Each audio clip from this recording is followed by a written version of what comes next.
Introducción a la vida devota por San Francisco de Sales. Audiolibro primera parte, capítulos 19 al 24. ¿Cómo debe hacerse la confesión general? He aquí, pues, amada Filotea, las meditaciones que se requieren para nuestro objeto.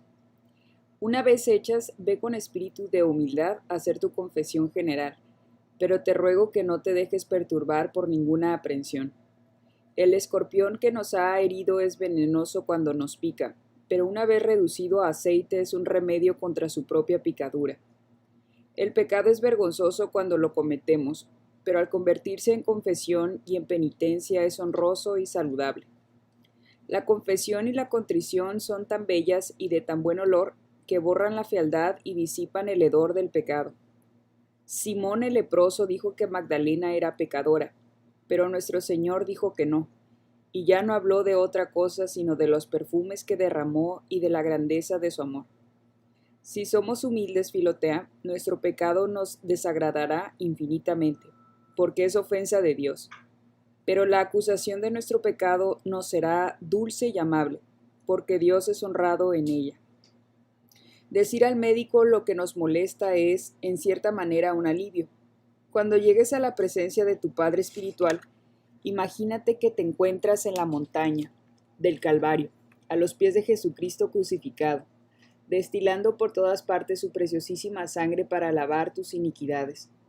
Porque aunque no sea la propia sangre del Salvador, es sin embargo el mérito de su sangre derramada el que rocía abundantemente a los penitentes alrededor de las confesiones. Abre bien, pues, tu corazón, para que salgan de él los pecados, por la confesión, porque a medida que vayan saliendo entrarán en él los méritos de la pasión divina para llenarlo de bendiciones. Pero dilo todo sencilla e ingenuamente, tranquilizando de una vez tu conciencia. Y hecho esto, escucha los avisos y lo que ordene el siervo de Dios, y di de todo corazón, habla, Señor, que tu siervo escucha. Sí, Filotea, es Dios a quien escuchas, pues Él ha dicho a sus representantes, el que a ustedes oye, a mí me oye. Toma después en tu mano la siguiente promesa, que es el remate de toda tu contrición y que has de haber meditado y considerado antes. Léela atentamente y con todo el sentimiento que te sea posible. Capítulo 20. Promesa auténtica para grabar en el alma la resolución de servir a Dios y concluir los actos de penitencia. Yo, la que suscribe puesta y constituida en la presencia de Dios eterno y de toda la corte celestial, después de haber considerado la inmensa misericordia de su divina bondad para conmigo, indignísima y miserable criatura que ella ha sacado de la nada, conservado, sostenido, librado de tantos peligros y enriquecido de gracias, y sobre todo, después de haber considerado esta incomparable dulzura y clemencia con que el bondadísimo Dios me ha soportado en mis debilidades, tan frecuente y tan amablemente inspirada, invitándome a la enmienda y con la que me ha aguardado tan pacientemente para que hiciera penitencia y me arrepintiese hasta este año de mi vida, a pesar de todas mis ingratitudes, deslealtades e infidelidades, con que postergando mi conversión y despreciando sus gracias lo he ofendido tan desvergonzadamente, después de haber considerado que el día de mi santo bautismo fui tan feliz, santamente consagrada y dedicada a Dios, por ser hija suya, y que contra la profesión que entonces se hizo en mi nombre, tantas y tantas veces, de una manera tan detestable y desgraciada, he profanado y violado mi alma, empleándola y ocupándola contra la divina majestad.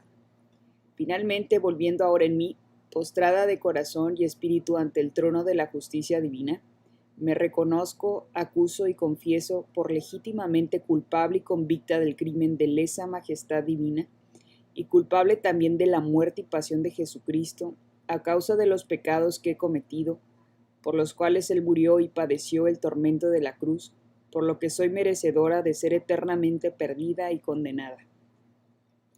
Pero volviéndome hacia el trono de la misericordia infinita de este mismo Dios eterno, después de haber detestado con todo mi corazón y con todas mis fuerzas las iniquidades de mi vida pasada, pido y suplico humildemente gracia, perdón, misericordia y la completa absolución de mis crímenes, en virtud de la muerte y pasión de este mismo Señor y Redentor de mi alma, sobre la cual apoyada, como sobre el único fundamento de mi esperanza, confieso otra vez y renuevo la sagrada profesión de fidelidad hecha a Dios en el bautismo, y renuncio al demonio, al mundo y a la carne.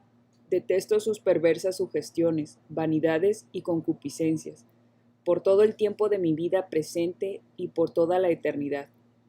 Y convirtiéndome a mi Dios bondadoso y compasivo, deseo, propongo y decido irrevocablemente servirlo y amarlo ahora y siempre, dándole para este fin, dedicándole y consagrándole mi espíritu con todas sus facultades, mi alma con todas sus potencias, mi corazón con todos sus afectos, mi cuerpo con todos sus sentidos, prometiendo no abusar jamás de ninguna parte de mi ser contra su divina voluntad y soberana majestad, a la cual me sacrifico e inmolo en espíritu para serle en adelante siempre leal, obediente y fiel criatura, sin retractarme ni arrepentirme jamás de ello.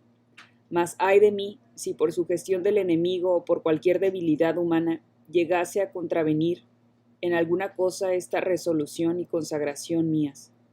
Prometo desde ahora y propongo, confiado en la gracia del Espíritu Santo, levantarme en cuanto me dé cuenta de ello y convertirme de nuevo sin retrasos ni dilaciones. Esta es mi voluntad, mi intención y mi resolución inviolable e irrevocable, la cual confieso y confirmo sin reserva ni excepción, en la misma sagrada presencia de mi Dios y a la vista de la Iglesia militante, mi madre, que oye esta declaración en la persona de quien como ministro de Dios me escucha en este acto. Que sea de tu agrado, oh mi eterno Dios, todo poder y toda bondad, Padre, Hijo y Espíritu Santo, consolidar en mí esta resolución y aceptar este mi sacrificio cordial e interior, en olor de suavidad, y así como te has complacido en darme la inspiración y la voluntad de realizarlo, dame también la fuerza y la gracia necesaria para llevarlo a término. Oh Dios mío, tú eres mi Dios, Dios de mi corazón, Dios de mi alma, Dios de mi espíritu, así te reconozco y adoro ahora y por toda la eternidad. Viva Jesús. Capítulo 21. Conclusión para esta primera purificación. Hecha esta promesa, permanece atenta y abre los oídos de tu corazón para escuchar en espíritu las palabras de tu absolución, que el mismo Salvador de tu alma, sentado en la sede de su misericordia, pronunciará desde lo alto de los cielos, en presencia de todos los ángeles y santos, al mismo tiempo que en su nombre te absolverá el sacerdote acá en la tierra. Entonces, toda esta asamblea de bienaventurados gozosos de tu felicidad cantará el himno espiritual de incomparable alegría, y todas darán el beso de paz y de amistad a tu corazón, que habrá vuelto a la gracia y quedará santificado. Oh Dios, Filotea, he aquí un contrato admirable, por el cual celebras una feliz alianza con su divina majestad, pues dándote a él, lo ganas y te ganas a ti misma para la vida eterna. Solo falta que tomes la pluma en tu mano y firmes de corazón el acta de tus promesas, y que después vayas al altar donde Dios, a su vez, firmará y sellará tu absolución y la promesa que te hará de darte su paraíso, poniéndose él mismo por medio de su sacramento como un sagrado sello sobre tu corazón renovado. De esta manera, bien me lo parece, oh Filotea, tu alma quedará purificada del pecado y de todo afecto pecaminoso. Pero, como que estos afectos renacen fácilmente en el alma, a causa de nuestra debilidad y de nuestra concupiscencia, la cual puede quedar adormecida, pero no puede morir en este mundo. Te daré algunos consejos que, si los practicas bien, te preservarán en el porvenir del pecado mortal y de todos sus afectos, para que jamás pueda éste entrar en tu corazón. Realmente te preservarán. Y como que los mismos consejos sirven también para una purificación más perfecta, antes de dártelos, quiero decir 4 palabras acerca de esta más absoluta pureza a la cual quiero conducirte. Capítulo 22. Es necesario purificarse del afecto al pecado venial. Conforme se va haciendo de día, vemos con mayor claridad en el espejo las manchas y la suciedad de nuestro rostro. De la misma manera, a medida que la luz interior del Espíritu Santo ilumina nuestras conciencias, vemos más clara y distintamente los pecados, las inclinaciones y las imperfecciones que pueden impedir en nosotros la verdadera devoción. Y la misma luz que nos ayuda a ver nuestras manchas y defectos enciende en nosotros el deseo de lavarnos y purificarnos. Descubrirás, pues, oh amada Filotea, que además de los pecados mortales y del afecto a los mismos, de todo lo cual ya estás purificada por los ejercicios anteriormente indicados, tienes todavía en tu alma muchas inclinaciones y mucho afecto a los pecados veniales. No digo que descubrirás pecados veniales, sino que descubrirás inclinaciones y afecto a los pecados veniales. Y una cosa es muy diferente de la otra, porque nosotros no podemos estar siempre eternamente puros de pecados veniales, ni perseverar mucho tiempo en esta pureza, pero podemos muy bien estar libres de todo afecto al pecado venial. Ciertamente una cosa es mentir una o dos veces, para bromear y en cosas de poca importancia, y otra cosa es complacerse en la mentira y tener afición a esta clase de pecados. Y digo ahora que es necesario purgar el alma de todo afecto al pecado venial, es decir, que no conviene alimentar voluntariamente la voluntad de continuar y de perseverar en ninguna especie de pecado venial, porque sería una insensatez demasiado grande querer, con pleno conocimiento, guardar en nuestra conciencia una cosa tan desagradable a Dios como lo es la voluntad de querer desagradarle. El pecado venial, por pequeño que sea, desagrada a Dios, pero no hasta el extremo de que por su causa quiera condenarnos y perdernos. Y si el pecado venial le desagrada, la voluntad y el afecto que tenemos al pecado venial no es otra cosa que una resolución de querer desagradar a la divina majestad. ¿Es posible que un alma bien nacida no solo quiera desagradar a Dios, sino también complacerse en desagradarle? Estos afectos, Filotea, son directamente contrarios a la devoción. Como el afecto al pecado mortal es contrario a la caridad, debilitan las fuerzas del espíritu, impiden las consolaciones divinas, abren la puerta a las tentaciones y aunque no matan el alma la ponen muy enferma. Las moscas que mueren en él, dice el sabio, hacen que se pierda la suavidad del ungüento. Con lo que quiere decir que las moscas, cuando apenas se posan sobre el ungüento de modo que comen de él de paso, no contaminan sino lo que toman y se conserva bien lo restante. Pero cuando mueren dentro del ungüento le roban su valor y lo echan a perder. Asimismo, los pecados veniales, si se detienen poco tiempo en un alma devota, no le causan mucho mal. Pero si estos mismos pecados establecen su morada en el alma, por el afecto que en ellos se pone, hacen que pierda la suavidad del ungüento, es decir, la santa devoción. Las arañas no matan a las abejas, sino que echan a perder y corrompen la miel, y embrollan con sus telas los panales de suerte que las abejas no pueden trabajar. Pero esto ocurre cuando las arañas se establecen ahí. De la misma manera, el pecado venial no mata a nuestra alma. Sin embargo, infecta la devoción y enreda de tal manera con malos hábitos y malas inclinaciones las potencias del alma, que no puede ésta ejercitar con presteza la caridad, que es la esencia de la devoción. Pero esto sucede cuando el pecado venial habita en nuestra conciencia por el afecto que le tenemos.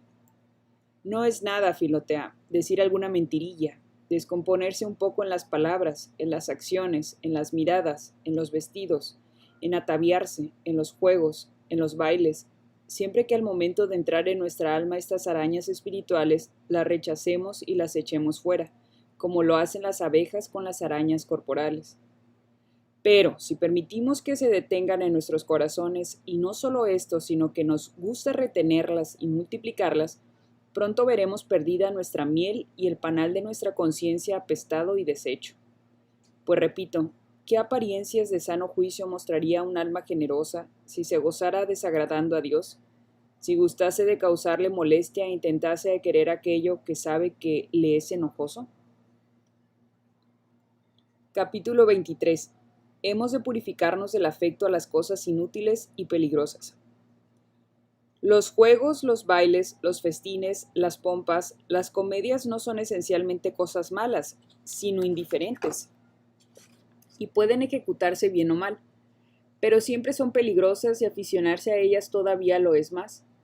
Por lo tanto, Filotea, aunque sea lícito jugar, bailar, adornarse, asistir a representaciones honestas y a banquetes, Si alguien llega a aficionarse a ello, es cosa contraria a la devoción y en gran manera peligrosa.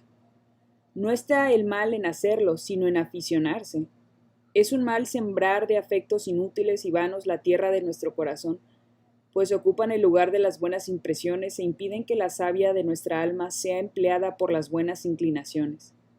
Así los antiguos nazarenos no sólo se privaban de todo lo que podía embriagar, sino también de las uvas, racimos sin madurar, no porque éstas embriaguen, sino porque comiendo racimos sin madurar hay peligro de excitar el deseo de comer las uvas y de provocar la afición a beber mosto o vino. Ahora bien, no digo que no podamos usar de estas cosas peligrosas. Sí advierto que nunca podemos aficionarnos a ellas sin que se resienta la devoción. Los ciervos, cuando conocen que están demasiado gordos, huyen y se retiran a sus escondrijos, pues saben que su grasa les pesa tanto que les impediría correr si se viesen atacados.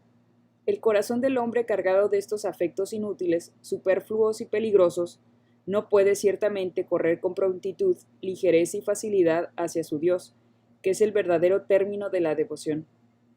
Los niños corren y se cansan detrás de las mariposas, y esto a nadie parece mal, porque son niños, pero no es cosa ridícula y muy lamentable ver cómo hombres hechos se aficionan e impacientan por bagatelas tan indignas como lo son las cosas que acabo de enumerar, las cuales además de ser inútiles nos ponen en peligro de desarreglarnos y desordenarnos cuando vamos tras ellas.